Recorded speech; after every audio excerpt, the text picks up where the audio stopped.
Au bas mot, 400 milliards. Une chose est sûre, comme dans beaucoup de pays du tiers-monde producteurs de pétrole. Voilà. L'Afrique va mal. L'Afrique va mal.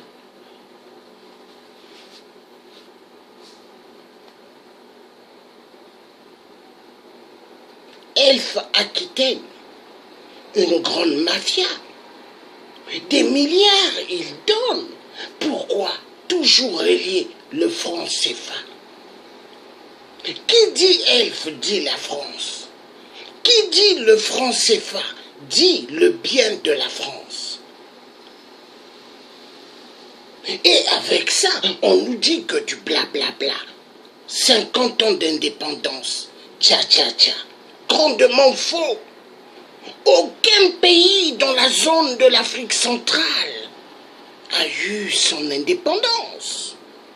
Ouvrons nos consciences, peuple noir.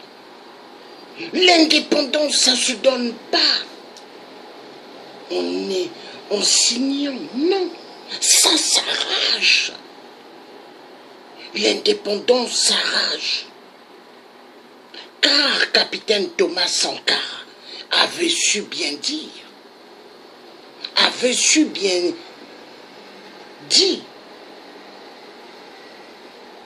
seule que la lutte qui libère, et non de s'allonger, et non de se mettre à genoux.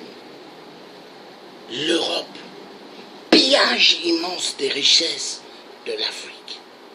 Et ça continue jusqu'au XXIe siècle. L'Afrique s'y meurt. Des jeunes qui fuient l'Afrique pour aller chercher soi-disant l'avenir ailleurs, en Europe ou aux États-Unis. Grandement faux. L'avenir, elle se trouve où? En Afrique. La jeunesse africaine sort de l'Afrique et les Chinois remplissent l'Afrique. Les Occidentaux vont en Afrique. Les peuples d'Israël vont en Afrique. Détournement immense des richesses en Afrique. Et les Africains sortent de l'Afrique. En tout cas, c'est génial, le plan de la destruction de l'Afrique. C'est en tout cas chapeau. L'homme blanc continue avec le domaine de l'architecte, du grand architecte, Général de Gaulle, le roi de France, Général de Gaulle. Général de Gaulle qui appauvrit toute l'Afrique. Général de Gaulle qui fait à ce que toute notre Afrique est remplie que des ordures. Général de Gaulle, le roi de France, avec sa mascarade du franc CFA, destruction massive de l'Afrique, le franc CFA. Très triste. Nous allons maintenant rentrer au Gabon. Le Gabon, oui, le Gabon, très important. Le Gabon. Oui. Le Gabon. La mafia. Nous allons voir.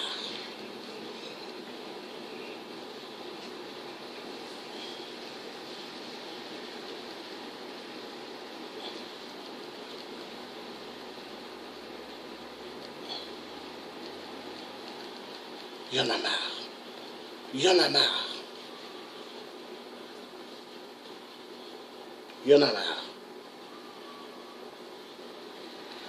Bonsoir à tous, pardon pour ces quelques minutes de retard, il a fallu tout régler techniquement dans cette rédaction de Mediapart que vous connaissez par cœur, maintenant transformée en studio de télévision sur ordinateur. On vous a proposé une fois de plus, après les municipales, après les européennes, de passer une soirée électorale différente, un dimanche électoral un peu à part. Donc vous éteignez votre télévision, ou alors en tout cas vous arrêtez le son, vous prenez votre ordinateur sur les genoux et vous écoutez Mediapart. La première nouvelle de la soirée, c'est que la participation à ces départementales 2015 est un peu plus haute que prévu. Ça, on le sait depuis midi. Et tout à l'heure, dès 19h30, on rejoindra Hubert Huertas du service politique de Mediapart pour savoir qui s'est déplacé, quels sont les électeurs qui se sont mobilisés. Et à partir de 20h30, et bien voilà, une soirée électorale, mais une soirée électorale différente, sans hommes politiques, mais avec des chercheurs essentiellement, et tout le service politique de Mediapart qui sera mobilisé. Mais ça, c'est le 19h, c'est une émission que vous connaissez, c'est Retour sur nos enquêtes. Et les enquêtes, eh bien, elles concernent la France-Afrique, ce qu'on a appelé, et qui existe peut-être encore, et qui s'appelle la France-Afrique, et puis un pays qui s'appelle le Gabon, et le président Bongo, donc Omar Bongo, qui a, avec son fils qui lui a succédé, Ali Bongo. C'était les enquêtes de Fabrice Arfi, publiées sur Mediapart. Fabrice, bonsoir. On va parler de tout ça en reprenant les choses du début, avec vous aussi, Patrick Banquet, bonsoir. Bonsoir. Avec ces deux films documentaires, vous êtes cinéaste, documentariste, et ces deux films, France-Afrique, 50 années sous le sceau du secret, essayer de dépioter donc, le système de la France-Afrique, et en particulier le Gabon, puisque le Gabon est un pays pétrolier. Un opposant au régime Bongo, au régime des Bongo. Bonsoir, Bruno Ondominsa, vous êtes animateur du collectif Ça suffit comme ça, et donc vous vous opposez à la perpétuation du pillage et de la prévarication. Et puis un autre journaliste, Xavier Harel, vous êtes spécialiste de l'Afrique, des questions pétrolières, mais aussi des questions de fraude et d'évasion fiscale, et donc là nous sommes en plein dans le système des Bongos. Patrick Banquet, sur la France-Afrique, en fait, ce qu'explique votre film, c'est qu'on a l'impression que les choses se sont inversées. C'est-à-dire que c'est un système qui a été mis en place en 1960, au moment des indépendances africaines, par le général de Gaulle, où il s'agissait en fait pour la France, l'ancienne puissance colonisatrice, de garder la main sur ses colonies et sur les richesses de ces colonies, et surtout de veiller à leur stabilité politique.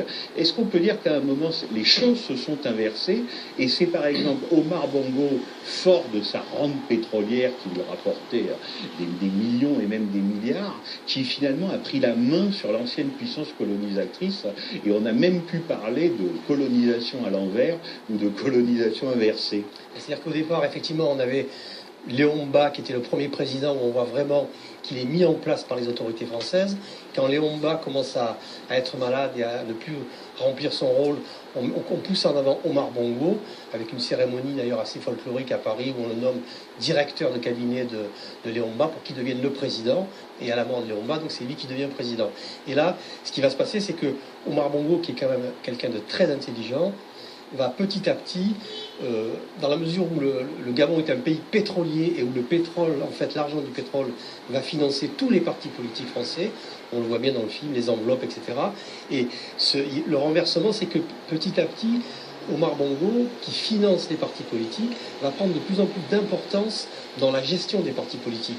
Il y a cette scène assez hallucinante d'ailleurs où on voit le moment où Chirac forme son gouvernement, Robert Bourgi, donc qui est un peu l'homme de l'ombre de tout ça, qui apporte la liste à Omar Bongo, et Omar Bongo coche les ministres qu'il aimerait bien voir au gouvernement. Donc on voit bien que là il y a un renversement. Et ensuite il y a cette séquence où Omar Bongo décide de se débarrasser du ministre de la coopération qui ne lui plaît pas, et où le nouveau ministre de la coopération vient être en quelque sorte adoubé par Omar Bongo. Donc effectivement, petit à petit, il y a un renversement. Et ce renversement, encore une fois, il vient de ce que la politique française a beaucoup trop vécu de cet argent du pétrole, donc, qui était géré par Elf, bien sûr, mais qui en fait finançait tous les partis politiques. Et avec le fils, avec Ali Bongo, ce renversement a continué, bien sûr. Et avec un élément nouveau, c'est que le fait que la France était omnipotente, était la seule au Gabon, avec la mondialisation, d'autres pays sont rentrés en scène. Et Omar Bongo avait déjà commencé, mais Ali Bongo a très très bien joué le jeu de la concurrence. Il y a les Chinois, il y a les Brésiliens, il y a les Libanais. Et donc, ce renversement de la France-Afrique, d'une certaine façon, a été facilité par le fait qu'ils savaient bien jouer de la concurrence des autres pays.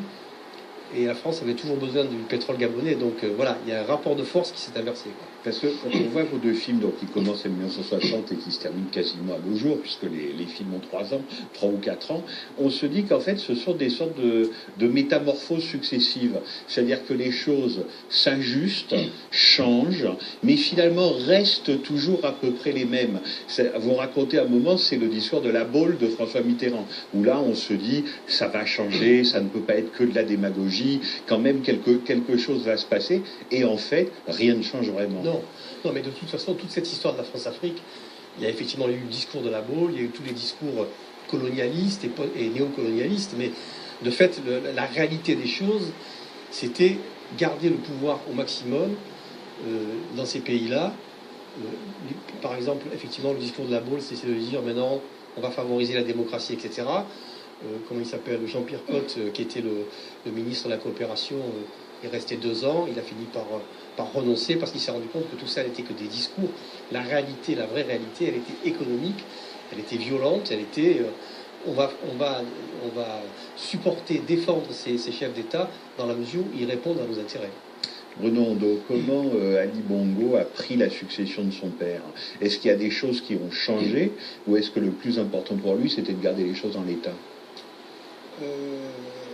Disons que pour répondre à la question, déjà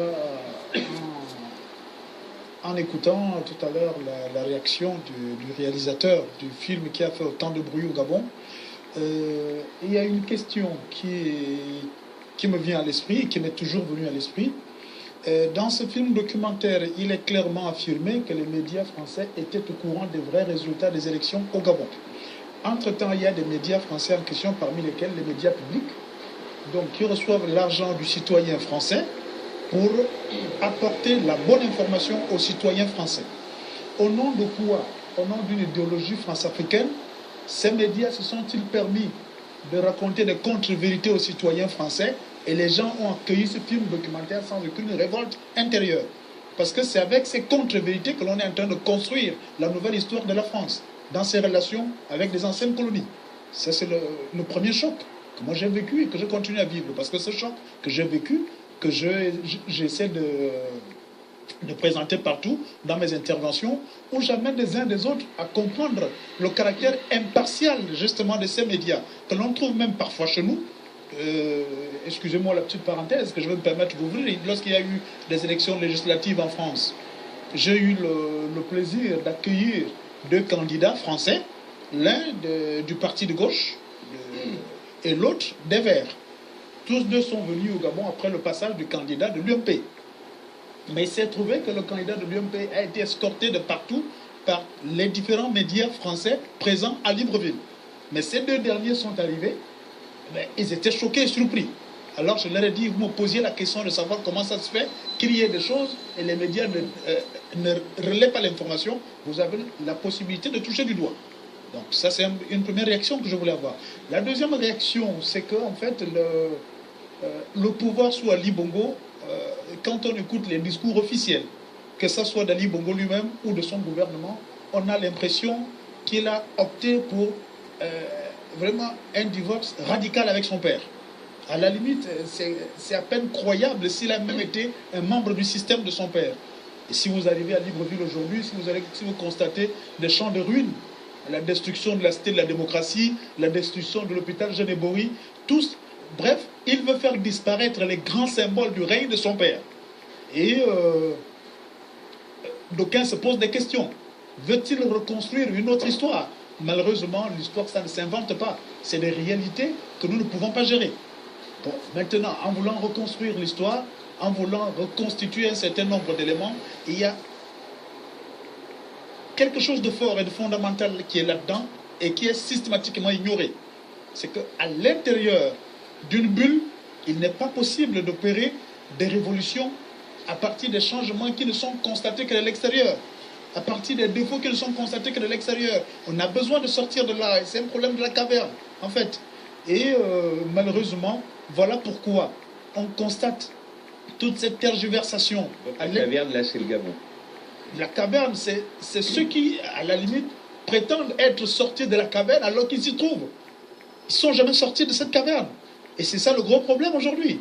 Et d'ailleurs, quand on va arriver sur les déclarations récentes de Mediapart, on se rendra bien compte que les scandales qui ont existé à l'époque du père sont toujours installés, peut-être, avec quelques acteurs qui ont changé de rôle. Ou alors où il y a eu renouvellement de l'élite ou de partenaires. Mais sinon, le système demeure le même. Même analyse, Fabrice Arfi. C'est-à-dire que nous, les dernières révélations qu'il y a eu de Mediapart sur ce qu'on peut appeler le système Bongo ont montré, je crois, documenté, en effet, une sorte de permanence d'un système de prévarication, de prédation au Gabon par un tout petit clan familial qui est celui qui porte le nom de Bongo, donc de ce patriarche, y compris de la France-Afrique, et qui nous a permis de démontrer documents à l'appui, faits précis à l'appui, parce que vous savez, on est toujours confronté dans notre métier à ce qu'on croit savoir et puis ce qu'on peut prouver. Bon, c'est comment un tout petit noyau de personnes, les Bongo, dont l'actuel président, Ali Bongo, sont devenus les principaux bénéficiaires d'une sorte de droit de tirage de dîmes via une société financière, une holding qui porte le nom de Delta Synergie, qui a réussi au fil des ans, depuis Omar Bongo, mais il est mort et l'héritage perdure, de s'infiltrer dans tous les pans de l'économie gabonaise, qui des mines, qui de l'agriculture, qui de l'agroalimentaire, qui des vêtements, qui de la sécurité, des services, de la banque, de la finance, des assurances, partout, ils sont présents, la plupart du temps, si ce n'est pas pour l'essentiel, de manière totalement dissimulée dans le capital, et à titre personnel, Monsieur Bongo, sa sœur, Pascaline, qui était la directrice de cabinet d'Ali Bongo, tire des bénéfices personnels sur le dos des citoyens gabonais, de la richesse du pays, qui lui, comment dire, et on le voit, et peut-être Bruno Hondo le dira, est dans une situation sociale absolument alarmante aujourd'hui. Alarmante, hein, on en parle très peu, mais le Gabon, pardon, est dans une situation sociale absolument terrible. Voilà ce que nous avons raconté, qui à l'origine est né un peu et Xavier Harel en parlera peut-être, de ce qu'on a appelé l'affaire des biens mal acquis, c'est-à-dire comment en France plusieurs dignitaires africains, le Gabon, la Guinée équatoriale ou le Congo-Brazzaville, blanchissent ici l'argent détourné de leur propre pays. Et nous avons raconté comment cela se passe à l'origine, au Gabon, comment vraiment on pille un pays financièrement au profit que de quelques personnes. Et qu'avec les ressources pétrolières, le Gabon devrait être un pays très riche. Il devrait y avoir des écoles, des hôpitaux, alors que l'état du pays effectivement est catastrophique. Et il y a beaucoup d'argent. C'est un petit État pétrolier, mais qui ne bénéficie pas du tout de la rente pétrolière, qui effectivement est complètement dilapidée, quoi. Totalement. Mais on a l'impression, Xavier Harel, que en fait cette histoire de succession, au fond, parce que c'est aussi une querelle d'héritage, agit comme un formidable révélateur. C'est ce qu'on a vu dans les papiers de Fabrice Arfi. C'est que voilà, on est obligé de réunir 50 héritiers putatifs, pardon, passez-moi l'expression, pour se partager le gâteau, et que du coup, ça dévoile, ça découvre l'organisation du système, d'une part, et puis l'ampleur du dit gâteau. C'est-à-dire qu'effectivement, des années, des dizaines d'années d'un pays pétrolier en coupe réglée, ça finit par faire beaucoup d'argent. Le fil conducteur de la France-Afrique, c'est évidemment l'argent. C'est la possibilité qu'ont ces régimes depuis des décennies de prendre des participations, comme on le voit dans l'affaire du Gabon, dans toutes les entreprises. Mais cette histoire se répète au Congo-Brazzaville, se répète en Guinée équatoriale, se répète en Angola. Vous en discutez avec des hommes d'affaires qui sont présents dans ces pays, des grandes entreprises, elles vous expliquent qu'elles sont obligées de composer avec le gouvernement en place, avec le régime en place, et obligées de céder des participations, sans quoi elles ne peuvent pas faire d'affaires. Ces entreprises, c'est qui? C'est Veolia, par exemple? Toutes les grandes entreprises françaises, toutes les grandes... Et désormais, des entreprises du monde entier, puisque effectivement la France-Afrique c'est en train de s'ouvrir à d'autres horizons, à d'autres entreprises. Mais le fil conducteur, évidemment, c'est l'argent. Et la raison pour laquelle il y a autant d'argent, c'est le pétrole. Et cette rente, cette manne pétrolière, eh bien, permet à ces régimes de se maintenir au pouvoir depuis des décennies. Il faut voir qu'au Gabon, les Gabonais ne connaissent la famille Bongo au pouvoir depuis 67, pratiquement 50 ans. Au Congo-Brazzaville, c'est 1979 que Sassou arrive au pouvoir. En Guinée équatoriale, c'est 79. Donc vous avez des pays qui ne sont pas des démocraties, qui ne sont même pas des démocratures, enfin, où les gens restent au pouvoir pendant 2-3 générations. Vous avez 90% de la population au Gabon qui ne connaît rien d'autre que la famille Bongo. Et cette rente pétrolière se perpétue. C'est-à-dire que dans le film de Patrick Banquet, on voit que Elf est créé évidemment parce que le pétrole du Sahara algérien n'est plus là, donc il faut absolument approvisionner la France en pétrole, mais que Elf va devenir Elf Gabon, enfin c'est-à-dire que le Gabon a une importance absolument capitale. Et quand elle finit par tomber, parce qu'on s'est aperçu pour aller vite qu'ils ont arrosé à peu près tout le monde, donc Elf tombe, la société est dissoute, Total la remplace, est-ce qu'on peut dire que quelque chose change ? Non, enfin, c'est ce que dit Omar Bongo. Omar Bongo a été interrogé sur le sujet en 2005-2006 et il se marre et il dit avec Elf, c'est aussi bien, ça se passe comme avec Total. Enfin, avec Total, pardon, ça se passe comme avec Elf. Rien n'a changé. Et donc tout ce système de corruption généralisée qui a été révélé par Elf, enfin, en gros, des abonnements par exemple, c'est-à-dire sur chaque baril de pétrole produit par Elf, et par d'autres compagnies pétrolières, évidemment, parce que tout ça ne se résume pas à elle, eh bien, le président touche $1 par baril. Et cette histoire se répète au Congo-Brazzaville, au Cameroun, en Guinée équatoriale. Le système des préfinancements qui permet aux compagnies pétrolières eh bien, d'avancer de l'argent au gouvernement en place contre du pétrole qui sera produit prochainement, ou bien les fameux bonus qui sont donnés eh bien, pour obtenir des permis pétroliers. Tout ça, évidemment, persiste et perdure. Et c'est absolument généralisé, pas dans la région, pas spécialement en Afrique centrale, mais dans tous les pays pétroliers. Sauf qu'avec le cas de la France-Afrique, eh bien, il y a une dimension politique supplémentaire qui fait que la France couvre affectueusement depuis des décennies ces régimes et les maintient en place au nom d'intérêts purement économiques. Et sur l'affaire des biens mal acquis, de quoi s'agit-il? De blanchiment, purement et simplement? Et aussi d'enrichissement personnel? Oui, complètement, c'est de l'enrichissement personnel. Alors, l'affaire des biens mal acquis commence à être intentionnelle. 2006, dépôt d'une plainte pour recel notamment de fonds publics en France contre plusieurs chefs d'État africains, parce qu'ils disposent en France d'un patrimoine immobilier absolument colossal. C'est un secret de polichinelle, sauf qu'une fois de plus, ça ne peut pas être parfaitement documenté, et c'est compliqué d'écrire sur le sujet. Là, d'un seul coup, eh bien, l'enquête préliminaire qui est ouverte va permettre de révéler l'étendue de ce patrimoine immobilier. Après, il y a une bataille judiciaire, évidemment, pour la désignation d'un juge d'instruction, parce que le gouvernement de l'époque était évidemment très hostile à l'ouverture d'une telle enquête, qui a permis de révéler au grand jour comment les amis du président eh bien, s'enrichissaient. Et cette enquête se poursuit. Aujourd'hui, il y a quand même des mises en examen, notamment le président de la Guinée, le fils du président de la Guinée équatoriale, qui est également vice-président, et qui détient un patrimoine immobilier absolument démentiel en France. Il s'agit notamment d'un immeuble de 6 000 m² au 42 avenue Foch, évalué à 150 millions d'euros.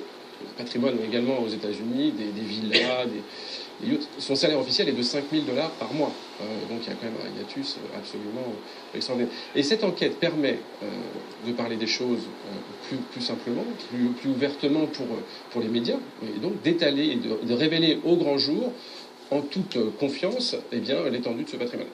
Ce qui est extraordinaire, c'est qu'aujourd'hui, évidemment, le débat, il n'est plus franco-français, il n'intéresse pas seulement les spécialistes de la France-Afrique, mais est récupéré par la Nous avons suivi cela, nous allons maintenant passer à autre chose. Très important. Notre Afrique va mal, oui. Nous allons passer à autre chose. Voilà. Nous avons suivi cela, nous allons voir autre chose. Mon Afrique va mal. Pourquoi mon Afrique va mal?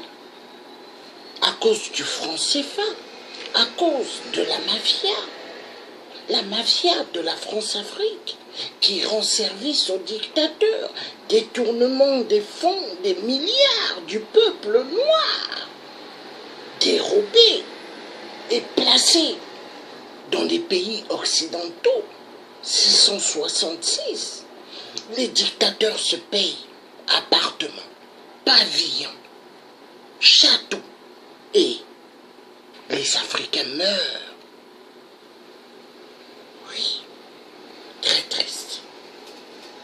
nous allons voir autre chose très importante. Oui. Oui. Très important.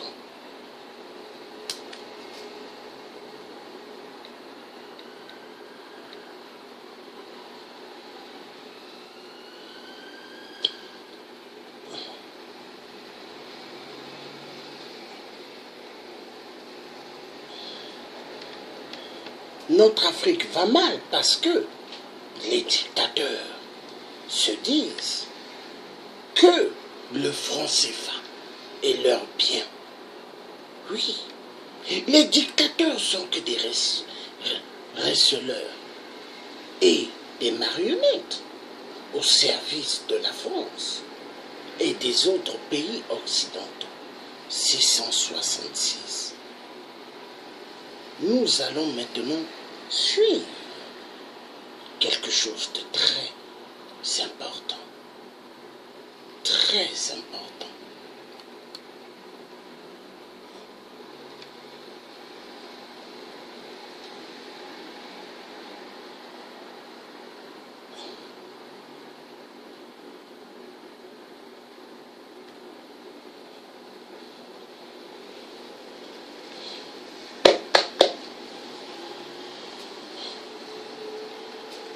Nous allons voir, nous allons suivre.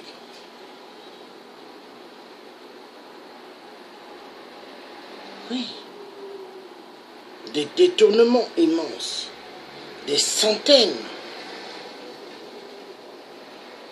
et des centaines d'argent.